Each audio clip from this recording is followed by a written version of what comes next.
नमस्कार। मंत्रिमंडल में मेरे सहयोगी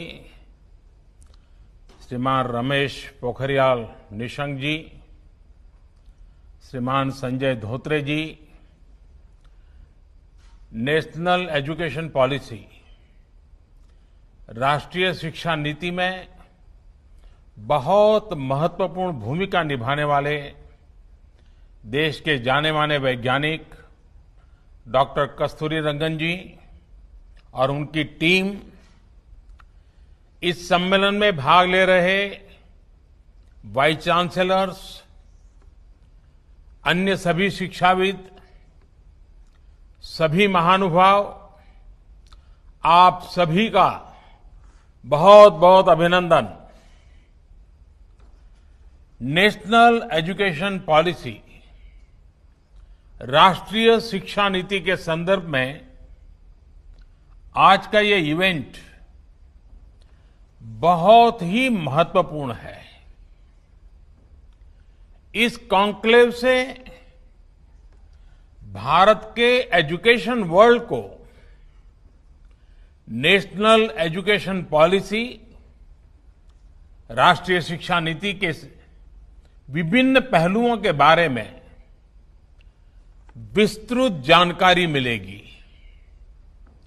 जितनी जानकारी और ज्यादा जानकारी ज्यादा स्पष्ट होगी, फिर उतना ही आसान इस राष्ट्रीय शिक्षा नीति का इम्प्लीमेंटेशन भी होगा। साथियों, 3-4 साल के व्यापक विचार विमर्श के बाद, लाखों सुझावों पर लंबे मंथन के बाद राष्ट्रीय शिक्षा नीति को स्वीकृत किया गया है। आज देश भर में इसकी व्यापक चर्चा हो रही है। अलग अलग क्षेत्र के लोग, अलग अलग विचारधाराओं के लोग अपने व्यूज दे रहे हैं, राष्ट्रीय शिक्षा नीति को रिव्यू कर रहे हैं। ये एक हेल्दी डिबेट है। ये जितनी ज्यादा होगी, उतना ही लाभ देश की शिक्षा व्यवस्था को मिलेगा। ये भी खुशी की बात है कि राष्ट्रीय शिक्षा नीति आने के बाद देश के किसी भी क्षेत्र से, किसी भी वर्ग से ये बात नहीं उठी कि इसमें किसी तरह का बायस है या किसी एक तरफा कोई झुकाव है। ये एक इंडिकेटर भी है कि लोग बरसों से चली आ रही एजुकेशन सिस्टम में जो बदलाव चाहते थे, वो उन्हें देखने को मिले हैं। वैसे कुछ लोगों के मन में ये सवाल आना बहुत स्वाभाविक है कि इतना बड़ा रिफॉर्म कागज पर तो कर दिया, लेकिन इसे जमीन पर कैसे उतारा जाएगा? यानी अब सबकी निगाहें इसके इम्प्लीमेंटेशन की तरफ है। इस चैलेंज को देखते हुए व्यवस्थाओं को बनाने में जहां कहीं कुछ सुधार की आवश्यकता है, वह हमें सबको मिलकर के करना है और करना ही है। आप सभी राष्ट्रीय शिक्षा नीति के इम्प्लीमेंटेशन में और उस काम में सीधे तौर पर जुड़े हैं और इसलिए आप सबकी भूमिका बहुत ज्यादा है, बहुत अहम है। जहां तक पॉलिटिकल विल की बात है, मैं पूरी तरह कमिटेड हूं, मैं पूरी तरह आपके साथ हूं। साथियों, हर देश अपनी शिक्षा व्यवस्था को अपनी नेशनल वैल्यूज के साथ जोड़ते हुए अपने नेशनल गोल्स के अनुसार रिफॉर्म्स करते हुए आगे बढ़ता है। मकसद ये होता है कि देश का एजुकेशन सिस्टम अपनी वर्तमान और आने वाली पीढ़ियों को फ्यूचर रेडी रखे, फ्यूचर रेडी करे। भारत की नेशनल एजुकेशन पॉलिसी, राष्ट्रीय शिक्षा नीति का आधार भी यही सोच है। राष्ट्रीय शिक्षा नीति 21वीं सदी के भारत की नए भारत की फाउंडेशन तैयार करने वाली है।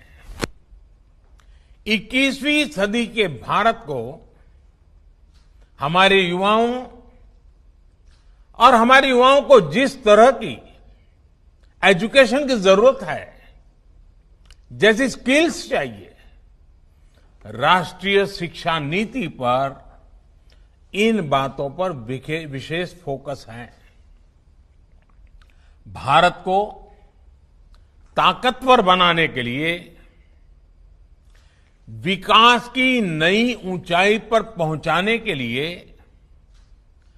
भारत के नागरिकों को और सशक्त करने के लिए उन्हें ज्यादा से ज्यादा अवसरों के उपयुक्त बनाने के लिए इस एजुकेशन पॉलिसी में खास जोर दिया गया है। जब भारत का स्टूडेंट, चाहे वो नर्सरी में हो या फिर कॉलेज में साइंटिफिक तरीके से पढ़ेगा, तेजी से बदलते हुए समय और तेजी से बदलती जरूरतों के हिसाब से पढ़ेगा, तो वो नेशन बिल्डिंग में कंस्ट्रक्टिव भूमिका निभा पाएगा। साथियों, बीते अनेक वर्षों से हमारे एजुकेशन सिस्टम में बड़े बदलाव नहीं हुए थे। परिणाम ये हुआ कि हमारे समाज में क्यूरोसिटी और इमेजिनेशन की वैल्यूज को प्रमोट करने के बजाय भेड़ चाल को ही प्रोत्साहन मिलने लगा था। कभी डॉक्टर बनने के लिए होड़ लगी, कभी इंजीनियर बनाने की होड़ लगी, कभी वकील बनाने की होड़ लगी। इंटरेस्ट, एबिलिटी और डिमांड की मैपिंग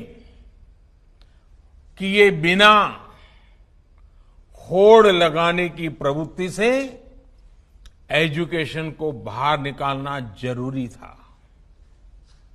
हमारे स्टूडेंट्स में, हमारे युवाओं में क्रिटिकल थिंकिंग और इनोवेटिव थिंकिंग विकसित कैसे हो सकती है, जब तक हमारी शिक्षा में पैशन ना हो, फिलॉसॉफी ऑफ एजुकेशन ना हो, पर्पज ऑफ एजुकेशन ना हो। साथियों, आज गुरुवर रविंद्रनाथ ठाकुर की पुण्यतिथि भी है। वो कहते थे, उच्चतम शिक्षा वो है जो हमें सिर्फ जानकारी नहीं देती, बल्कि हमारे जीवन को समस्त अस्तित्व के साथ सद्भाव में लाती है। निश्चित तौर पर राष्ट्रीय शिक्षा नीति का बृहद लक्ष्य इसी से जुड़ा है। इसके लिए टुकड़ों में सोचने के बजाय एक होलिस्टिक अप्रोच की जरूरत थी, जिसको सामने रखने में राष्ट्रीय शिक्षा नीति सफल रही है। साथियों, आज जब राष्ट्रीय शिक्षा नीति मूर्त रूप ले चुकी है। तो मैं उस समय और सवालों की भी चर्चा आपसे करना चाहता हूं जो हमारे सामने शुरुआती दिनों में आए थे। उस समय जो दो सबसे बड़े सवाल थे वो यही थे कि क्या हमारी शिक्षा व्यवस्था हमारे युवाओं को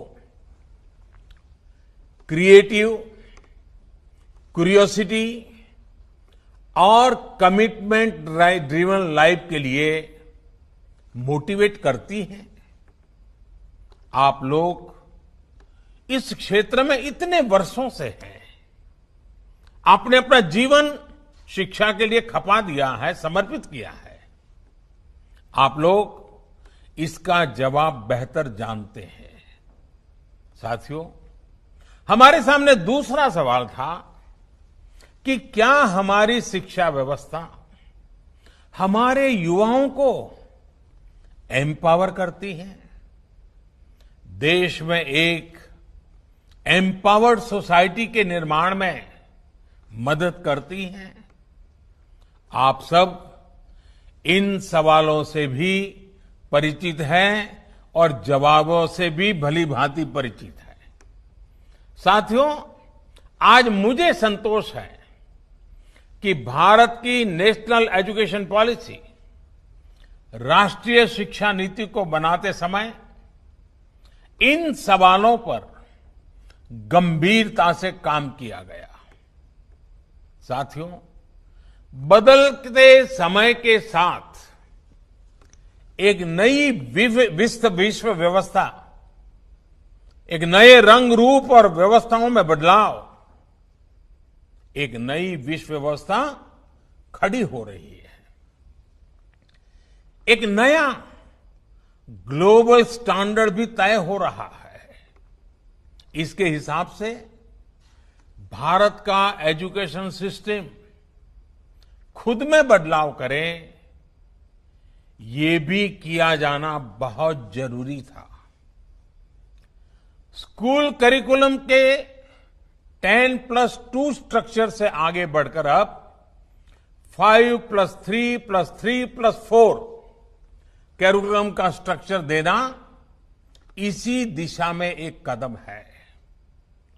हमें अपने स्टूडेंट्स को ग्लोबल सिटीजन भी बनाना है और इसका भी ध्यान रखना है कि वे ग्लोबल सिटीजन तो बने, लेकिन साथ साथ अपनी जड़ों से भी जुड़े रहें। जड़ से लेकर के जग तक,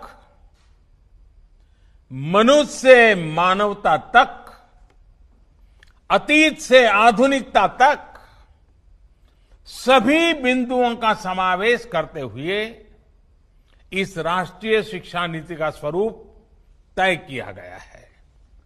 साथियों, इस बात में कोई विवाद नहीं है कि बच्चों के घर की बोली और स्कूल में पढ़ाई की भाषा एक ही होने से बच्चों के सीखने की गति बेहतर होती है।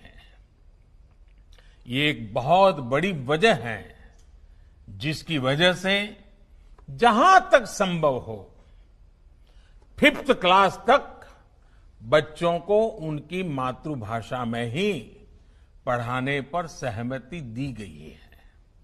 इससे बच्चों को और बच्चों की नींव तो मजबूत होगी ही, उनके आगे की पढ़ाई के लिए भी उनका बेस और मजबूत होगा।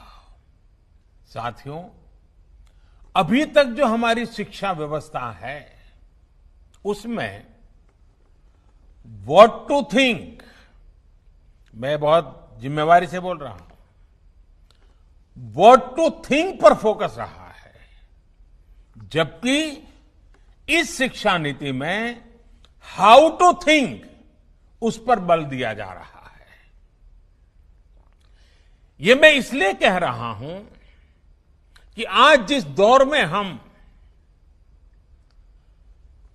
और ये दौर ऐसा है जहां इंफॉर्मेशन और कंटेंट की कोई कमी नहीं है।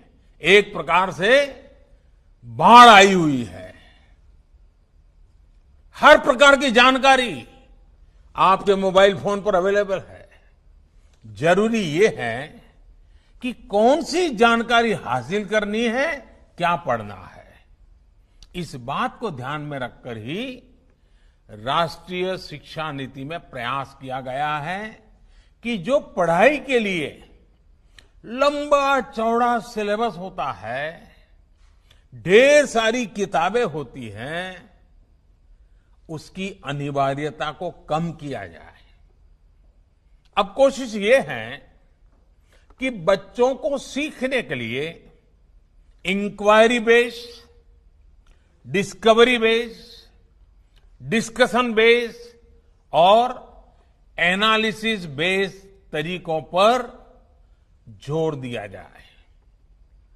इससे बच्चों में सीखने की ललक बढ़ेगी और उनके क्लास में उनका पार्टिसिपेशन भी बढ़ेगा।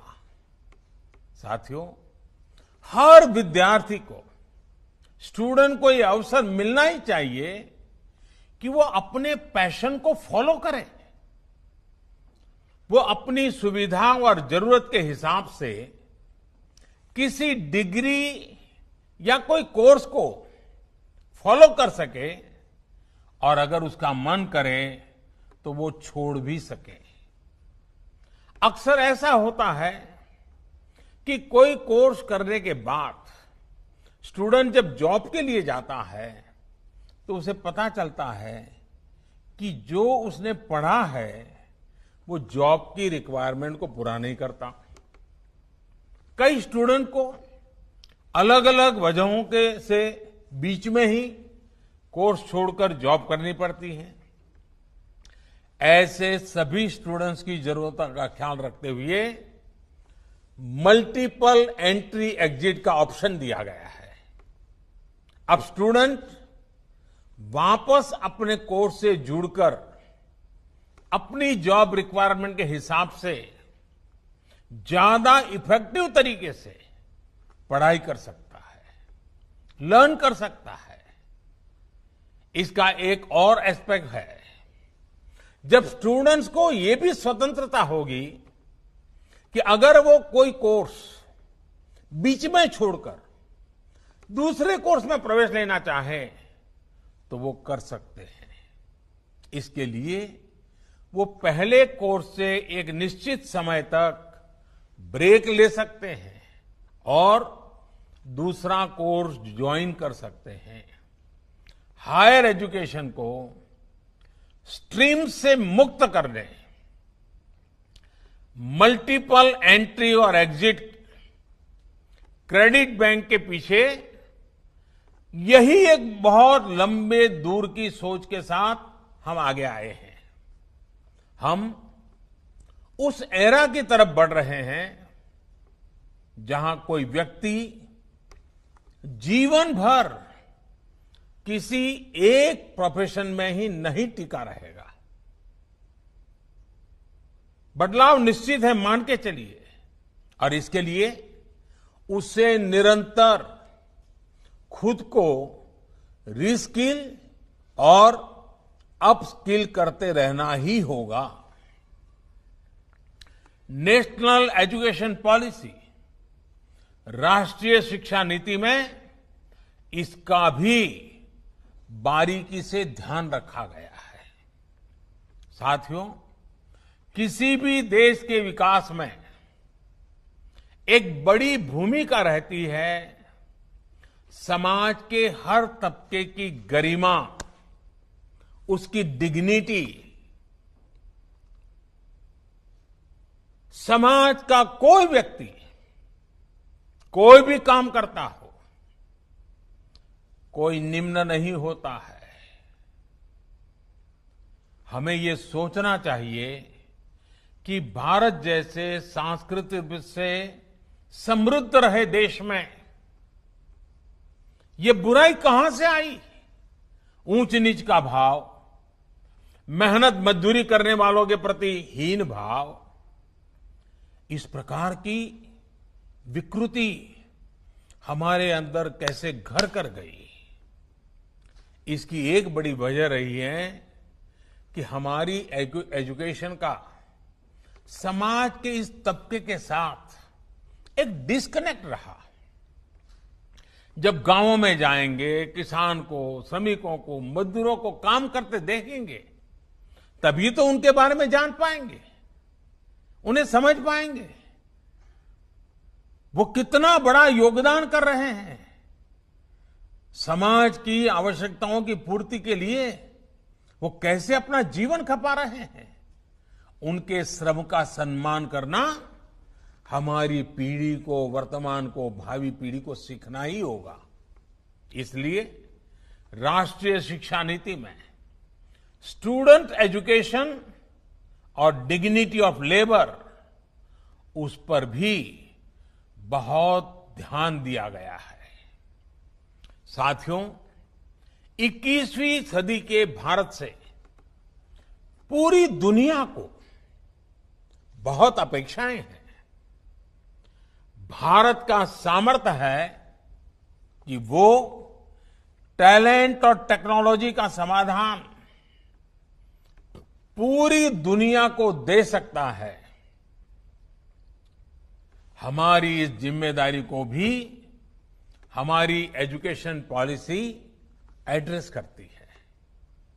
राष्ट्रीय शिक्षा नीति में जो भी समाधान सुझाए गए हैं, उससे फ्यूचरिस्टिक टेक्नोलॉजी के प्रति एक माइंडसेट विकसित करने की भावना भी है।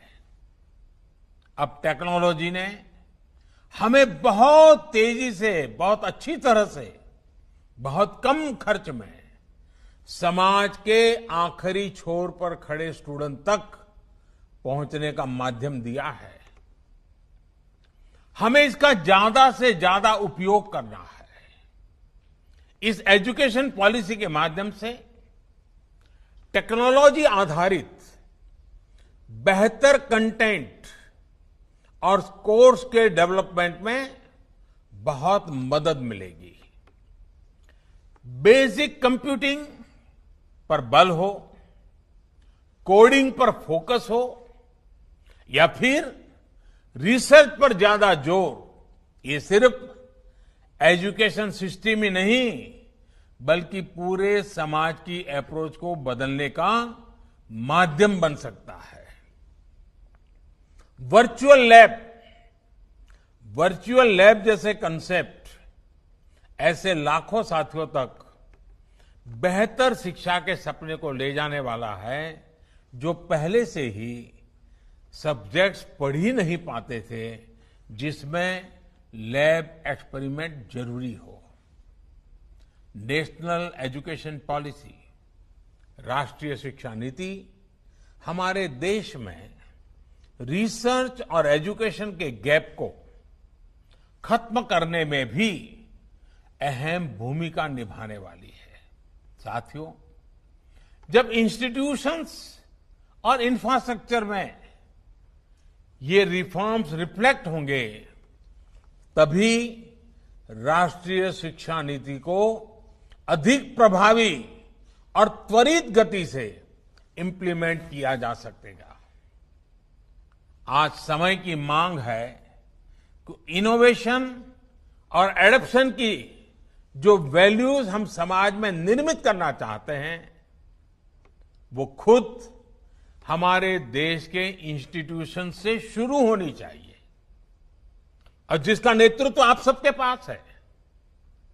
जब हम एजुकेशन और विशेष हायर एजुकेशन को एम्पावर्ड सोसाइटी के निर्माता के रूप में खड़ा करना चाहते हैं, तो इसके लिए हायर एजुकेशन इंस्टीट्यूशंस को भी एम्पावर करना जरूरी है। और मैं जानता हूं, जैसे ही इंस्टीट्यूशंस को एम्पावर करने की बात आती है, तो उसके साथ ही एक और शब्द चला आता है, और वो शब्द आप बड़ी बात ही जानते हैं। वो शब्द क्या है? ऑटोनॉमी। ऑटोनॉमी। आप भी जानते हैं कि ऑटोनॉमी को लेकर हमारे यहां दो तरह के मत पूरे देश में प्रवर्तमान है। एक कहता है कि सब कुछ सरकारी नियंत्रण से पूरी सख्ती से चलना चाहिए, तो दूसरा कहता है कि सभी संस्थानों को बाय डिफॉल्ट ऑटोनॉमी मिलनी चाहिए। पहली अप्रोच में नॉन गवर्नमेंट संस्थानों के प्रति मिसट्रस्ट दिखता है, तो दूसरी अप्रोच में ऑटोनॉमी को एंटाइटलमेंट के रूप में भी ट्रीट किया जाता है। गुड क्वालिटी एजुकेशन का रास्ता इन दोनों के बीच में से ही निकलता है, दोनों मतों के मध्य से ही निकलता है। जो संस्थान क्वालिटी एजुकेशन के लिए ज्यादा काम करे, उसको ज्यादा फ्रीडम से रिवॉर्ड किया जाना चाहिए। इससे क्वालिटी को एनकरेजमेंट मिलेगा और सबको ग्रो करने के लिए इंसेंटिव भी मिलेगा। नेशनल एजुकेशन पॉलिसी, राष्ट्रीय शिक्षा नीति आने से पहले हाल के वर्षों में आपने भी देखा है कि कैसे हमारी सरकार ने अनेकों इंस्टीट्यूशंस को ऑटोनॉमी देने की पहल की है। मुझे उम्मीद है राष्ट्रीय शिक्षा नीति का जैसे जैसे विस्तार होगा, शिक्षा संस्थानों को ऑटोनॉमी की प्रक्रिया भी और तेज होगी।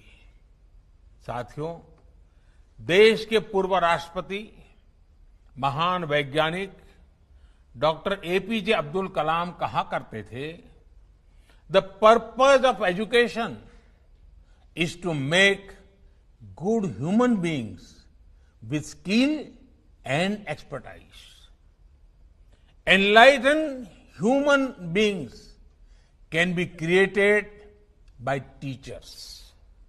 वाकई शिक्षा व्यवस्था में बदलाव देश को अच्छे स्टूडेंट्स, अच्छे प्रोफेशनल्स और उत्तम नागरिक देने का बहुत बड़ा माध्यम आप सभी हैं। आप सभी टीचर्स ही हैं, प्रोफेसर्स ही हैं। शिक्षा जगत से जुड़े आप ही लोग इस काम को करते हैं और कर सकते हैं। इसलिए नेशनल एजुकेशन पॉलिसी, राष्ट्रीय शिक्षा नीति में डिग्निटी ऑफ टीचर्स का भी ध्यान रखा गया है। एक प्रयास ये भी है कि भारत का जो टैलेंट है वो भारत में ही रहकर आने वाली पीढ़ियों का विकास करे। राष्ट्रीय शिक्षा नीति में टीचर ट्रेनिंग पर बहुत जोर है। वो अपनी स्किल्स लगातार अपडेट करते रहें, इस पर बहुत जोर है। I believe when a teacher learns, a nation leads. साथियों, नेशनल एजुकेशन पॉलिसी, राष्ट्रीय शिक्षा नीति को अमल में लाने के लिए हम सभी को एक साथ संकल्पबद्ध होकर काम करना है। यहां से universities, colleges, school education boards, अलग अलग स्टेट्स, अलग अलग स्टेक होल्डर्स के साथ संवाद और समन्वय का नया दौर शुरू होने वाला है। आप सभी साथी, क्योंकि हायर एजुकेशन के सबसे शीर्ष संस्थानों के शीर्ष में है, तो आपकी जिम्मेदारी ज्यादा है। मेरा आग्रह है कि राष्ट्रीय शिक्षा नीति पर लगातार वेबिनार करते रहिए, डिस्कशंस करते रहिए, नीति के लिए रणनीति बनाइए, रणनीति को लागू करने के लिए रोड मैप बनाइए, रोड मैप के साथ टाइमलाइन जोड़िए, उसको इंप्लीमेंट करने के लिए रिसोर्सेज, ह्यूमन रिसोर्सेज, इस सबको जोड़ने की योजना बनाइए। और ये सारा चीज ये नई नीति के प्रकाश में आप ही को करना है। राष्ट्रीय शिक्षा नीति सिर्फ एक सर्कुलर नहीं है। राष्ट्रीय शिक्षा नीति सिर्फ सर्कुलर जारी करके, नोटिफाई करके इंप्लीमेंट नहीं हो सकती है। इसके लिए मन बनाना होगा। आप सभी को दृढ़ इच्छा शक्ति दिखानी होगी। भारत के वर्तमान और भविष्य को बनाने के लिए, आपके लिए, हम सबके लिए ये एक महायज्ञ है। 21वीं सदी में मिला हुआ एक बहुत बड़ा हमें अवसर है। हमारे इन प्रयासों से पूरी शताब्दी को एक दिशा मिलने वाली है। और इसमें इस गौरवपूर्ण अध्याय में जुड़ने के लिए मैं आपको निमंत्रित देता हूं। इसमें आपका योगदान बहुत आवश्यक है। इस कॉन्क्लेव को देख रहे, सुन रहे प्रत्येक का योगदान आवश्यक है। मुझे विश्वास है इस कॉन्क्लेव में राष्ट्रीय शिक्षा नीति के इफेक्टिव इंप्लीमेंटेशन को लेकर बेहतर सुझाव, बेहतर समाधान निकल करके आएंगे। और मैं विशेष रूप से आज जब मुझे अवसर मिला है तो सार्वजनिक रूप से डॉक्टर कस्तूरी रंगन जी का, उनकी पूरी टीम का बहुत बहुत अभिनंदन करता हूं, बहुत बहुत धन्यवाद करता हूं। यह काम छोटा नहीं था, बहुत बड़ा काम था। बहुत लोगों के सुझाव थे, बहुत अपेक्षाएं थी। और फुल स्टॉप कॉमा भी उधर उधर हो जाता तो पता नहीं क्या हो जाता। और इसलिए कस्तूरी रंगन जी और उनकी टीम ने कितनी बारीकी से एक तपस्या की तरह इस काम को किया होगा, तब जाकर के संपूर्णतया विवादों से मुक्त, विश्वास से भरी हुई, सपनों को संवारने वाली, संकल्प को ताकत देने वाली और सिद्धि में अटूट श्रद्धा के साथ ये नई शिक्षा नीति हमारे सामने आई है। मुझे विश्वास है कि देश के भावी पीढ़ी के उज्जवल भविष्य के लिए, वर्तमान पीढ़ी के सामर्थ्य को बढ़ाने के लिए ये नई शिक्षा नीति बहुत काम आएगी। मैं फिर एक बार शिक्षा जगत के आप सभी महानुभावों को प्रणाम करते हुए बहुत बहुत शुभकामनाएं देता हूं, बहुत बहुत आभार व्यक्त करता हूं।